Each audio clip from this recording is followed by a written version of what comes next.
अहिल्यानगर दक्षिणचे महाविकास आघाडीचे उमेदवार निलेश लंके यांनी पारनेर तालुक्यातील आपल्या हंगा गावी सहकुटुंब येऊन मतदानाचा हक्क बजावला।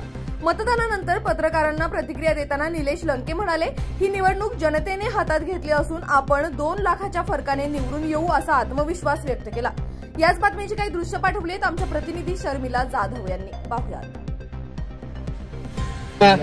कसं आजच्या भावना काय? पहिलंच लोकसभेचं टर्म आहे तुमचं।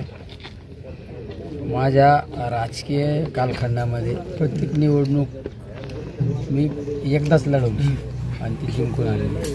मी ज्या गावामध्ये आता मतदान केलं माझं हंगा गाव आहे आणि त्या गावामध्ये 2010ला मी ग्रामपंचायत निवडणूक लढवली आणि त्यावेळेस या सगळ्या माझ्या मायबाप जनतेने त्यावेळेस मला सरपंच केलं। 2010 ते 2011च्या कालखंडामध्ये सरपंचच्या कारभार करत असताना अतिशय चांगले काम। हे झाड जे दिसतं ना, हे झाड हे सगळे मी सरपंच असताना लावली होती या झाडाला आणि मी या झाडांना पाणी घातलेले। हे समोर कॉन्क्रिटीकरण दिसतं ते सुद्धा मी सरपंच असताना केलेलं होतं। मी प्रत्येक पदाला न्याय दिला। त्यानंतर 2012ला पंचायत समितीत संधी मिळाली, तिथं सुद्धा चांगलं काम केलं। 14ला उपसभापती म्हणून काम केलं, तिथं चांगलं त्या पदाला न्याय दिला। तालुक्यामध्ये लोकांना त्या ठिकाणी त्या सत्तेचा फायदा करून देण्याचा प्रयत्न केला। नंतर 2017ला जिल्हा परिषदमध्ये सुद्धा आपण त्या ठिकाणी गेलो। जिल्हा परिषदमध्ये काम करीत असताना नंतर 19ला आमदार म्हणून आपण गेलो आणि 19ला सुद्धा चांगल्या मताने मताधिकारी निवडून आल्यानंतर या मतदारसंघाचा चेहरा मोहरा बदलवण्याचा प्रयत्न केला आणि आज या सगळ्या मायबाप जनतेच्या आशीर्वादाने मी लोकसभेच्या निवडणुकीला सामोरं जात आहे आणि त्या निवडणुकीचा आजचा हा मतदानाचा दिवस आणि एक समाधान वाटतं की खऱ्या अर्थाने ज्या माझ्या राजकीय कालखंडामध्ये पहिल्या दिवसापासून जे माझे सहकारी असू, माझे सर्व ज्येष्ठ मंडळींनी मला जो आधार दिला, जो मला त्या ठिकाणी मायेची थाप माझ्या पाठीवर नेहमी ठेवली, ते आजही त्याच पद्धतीने टिकून आहे। पहिला असं तुम्ही आमचे हे ग्रामस्थ सगळे गावकरी आज माझ्या पाठीशी खंबीरपणे उभे।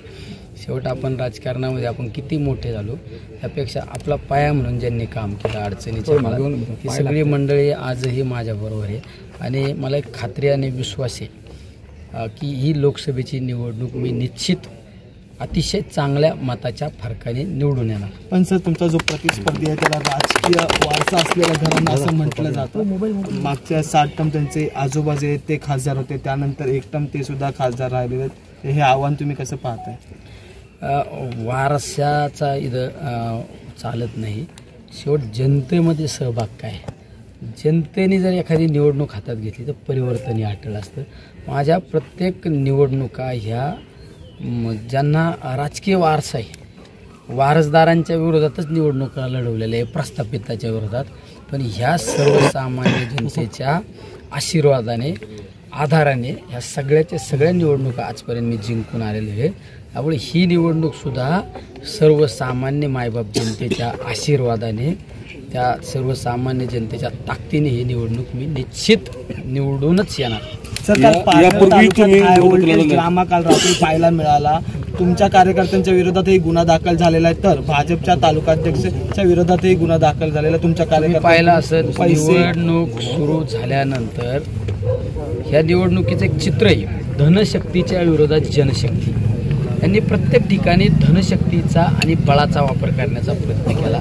म्हणजे या मतदारसंघाने आतापर्यंतच्या राजकीय कालखंडामध्ये कधी इतका पैशाचा पाऊस पाहिला नसेल, एवढा अमाप पैशाचा पाऊस या मतदारसंघामध्ये पाहायला मिळाला।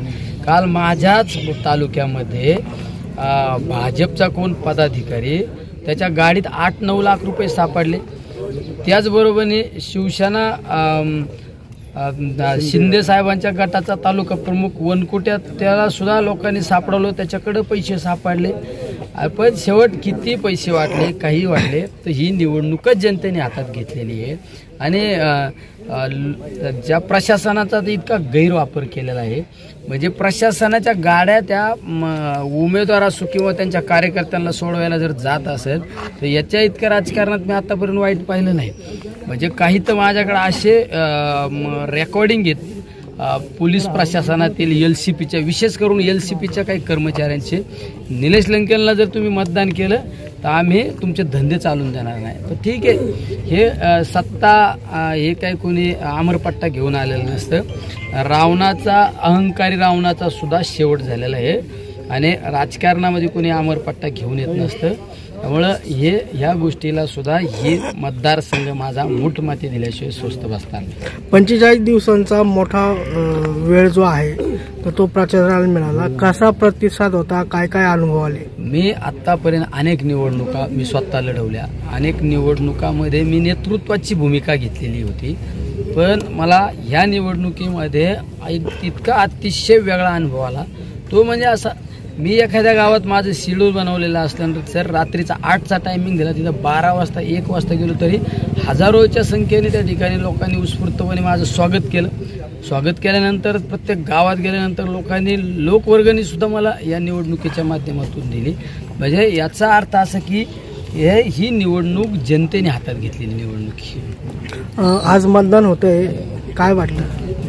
आज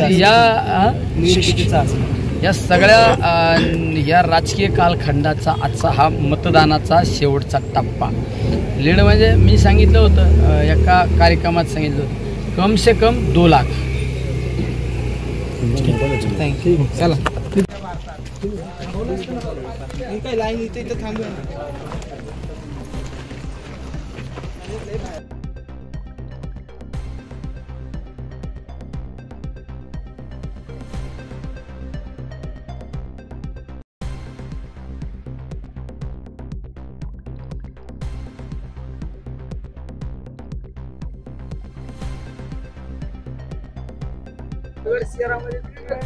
ओके.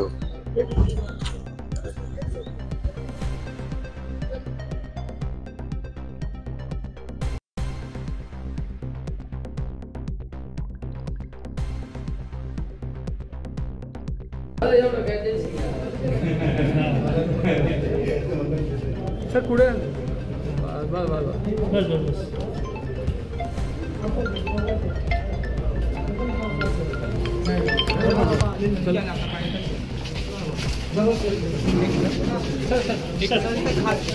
काय रे बाळा, तू एजंट आहे का?